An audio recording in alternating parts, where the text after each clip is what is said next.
Real estate sector sentiments के भरोसे चलता है। देश में पिछले साल पूर्ण बहुमत वाली मोदी सरकार के कामकाज संभालने के बाद तमाम उद्योगों की तरह रियल एस्टेट सेक्टर को भी सरकार से बड़ी उम्मीदें थी।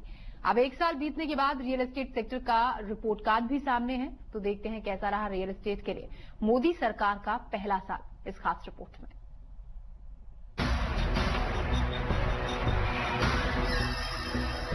सरकार के पहले साल से नाखुश प्रॉपर्टी बाजार।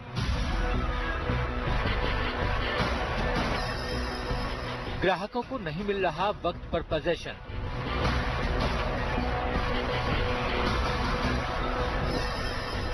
डेवलपर्स हैं सुस्त बिक्री से परेशान।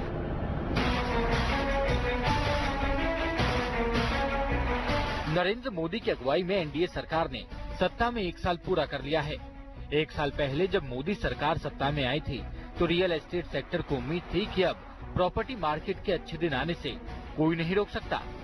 बातें बहुत हुई और ऐलान भी काफी ज्यादा हुए, लेकिन अगर नहीं हुआ तो बस कोई काम। दरअसल प्रॉपर्टी मार्केट कोई रातों रात लुढ़कने या दौड़ने वाला मार्केट है भी नहीं। यहाँ बहुत गुंजाइश है। इसमें तेजी भी धीरे धीरे आती है और गिरावट तो यदा कदा ही देखने को मिलती है। हाँ, इसकी रफ्तार जरूर थम जाती है, जो पिछले 2 सालों में देखने को मिला है।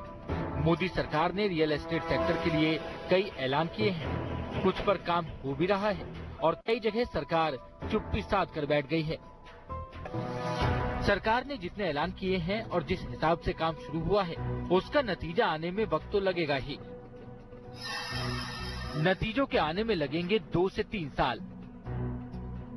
सरकार ने पिछले बजट में अफोर्डेबल हाउसिंग को बढ़ावा देने के लिए काफी सारे ऐलान किए थे।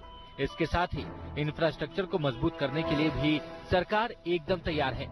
लेकिन इन दोनों ही कदमों का नतीजा आने में कम से कम 3 साल लगेंगे और तब अच्छे दिनों की शुरुआत हो सकती है। इसका मतलब ये भी हुआ कि ओवर सप्लाई और मंदी के इस माहौल में मकान की कीमतों में इतने वक्त तक बढ़ोतरी नहीं होगी।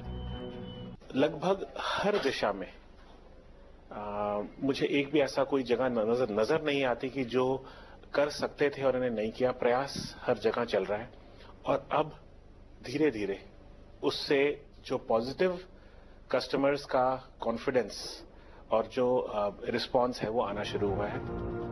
जमीन अधिग्रहण बिल के लटके होने से भी कई परियोजनाओं पर काम वक्त पर शुरू होने की उम्मीद नहीं है।